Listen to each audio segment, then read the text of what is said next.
All right, we're gonna try this again. Again, the reception is not so good here.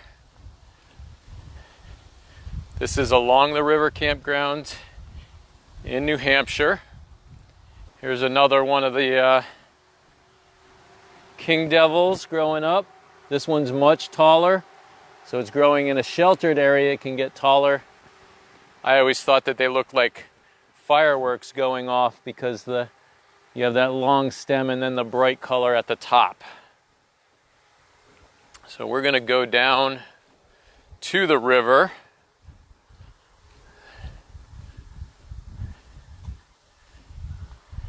This is the wooded end of the campground. The other side has a little bit more open sites.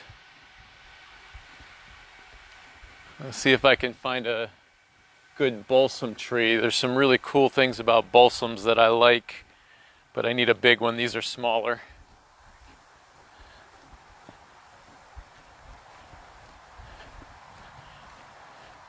And here's the little campsites. Cute little site, nice little table there. Some of the sites have full hookups.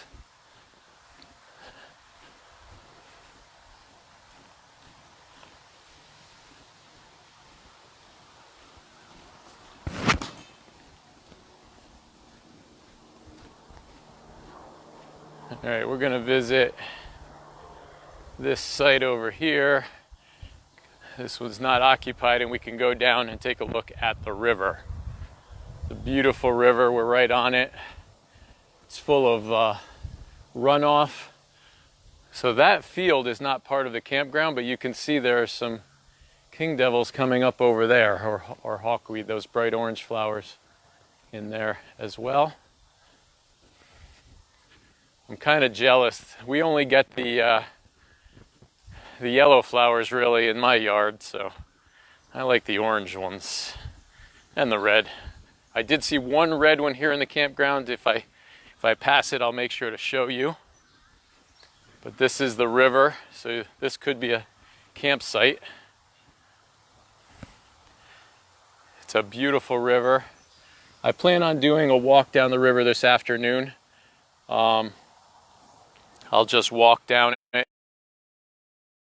Of things we can find in the river. Let's go down.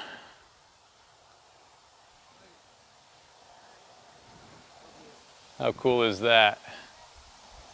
It's an absolutely beautiful place to go camping.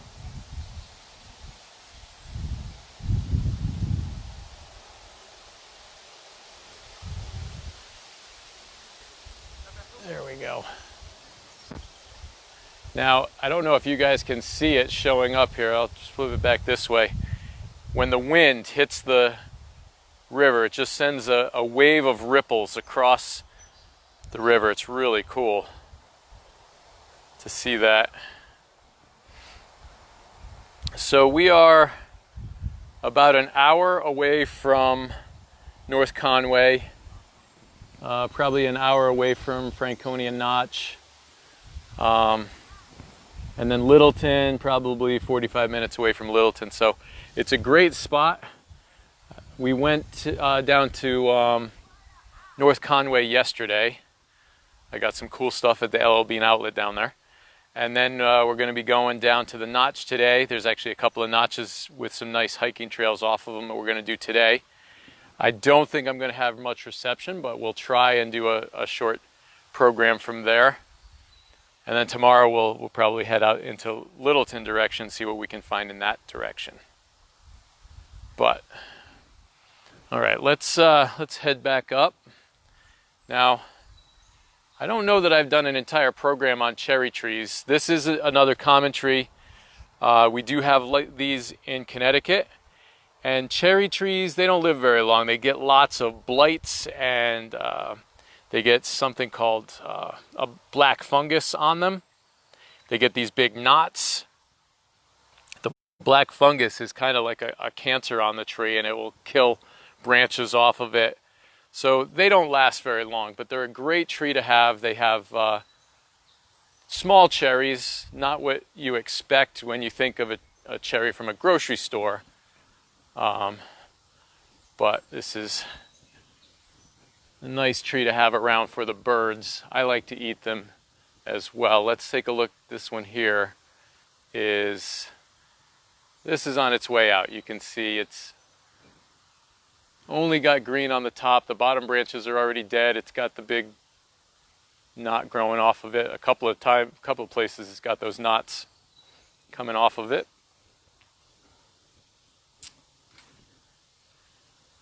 They do have some invasives here as well.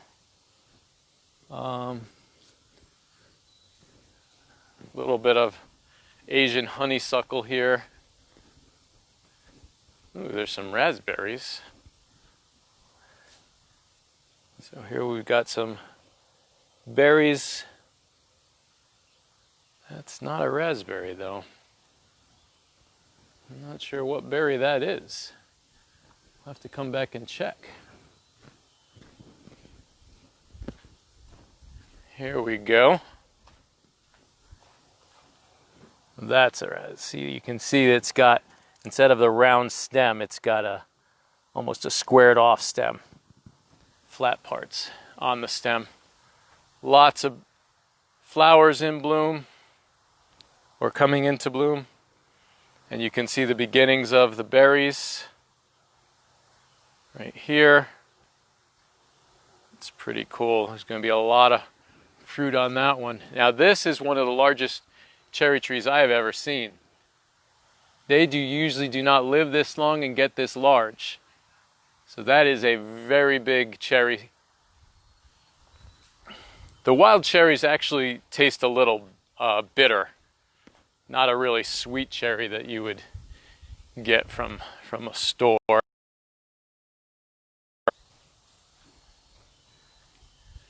Now let's look.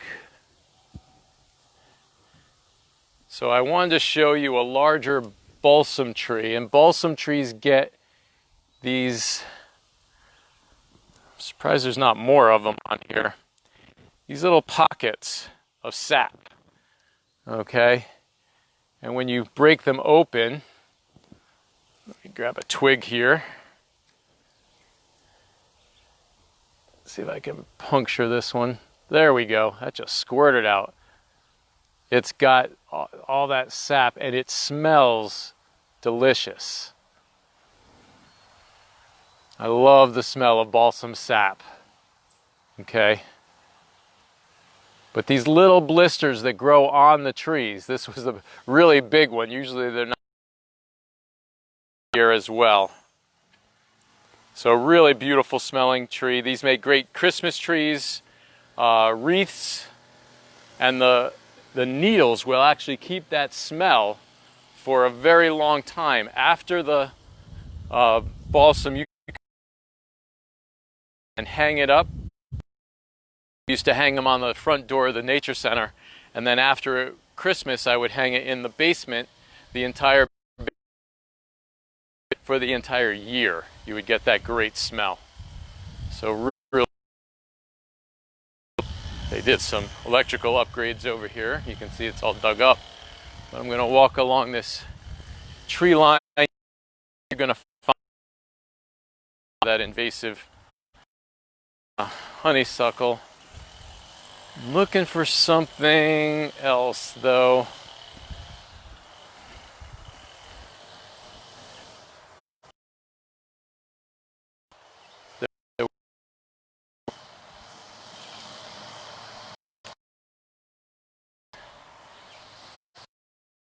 There's a small, it'll smell good too.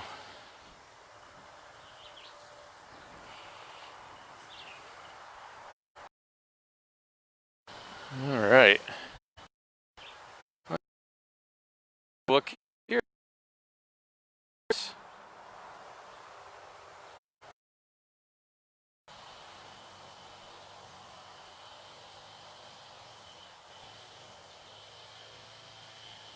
All right, not seeing any questions. Again, I'm going to do this today. We'll find and how is, there's something though we should talk about. Like a crow or a raven feather. Now, people like to collect feathers, but I need to let everyone know right now that it is against the law to collect feathers, bird nests, any part of a bird. It's against the law. That goes back to the Migratory Bird Treaty Act of, I believe, 1919. Oh, camera there. That was a treaty that was made with Canada to protect birds, but not just birds that migrate. And the reason that you can't collect the feathers, it's because, yeah, if you found a feather on the ground, you're not hurting anything by collecting it. But there was no way that they could tell that you found the feather or you shot the bird and collected the feathers that way. So in order to protect the bird, and the same thing with birds' eggs, maybe the egg dropped out of the nest, or maybe you raided the nest and took it out, or maybe you took the nest before. Okay, just to wrap up, you cannot collect these feathers, nests, eggs, and that is to protect the birds. There's no way to know how or where you got the feathers, nests, or eggs. So in order to remove any possibility of confusion or a possibility of you hurting or destroying the animals, that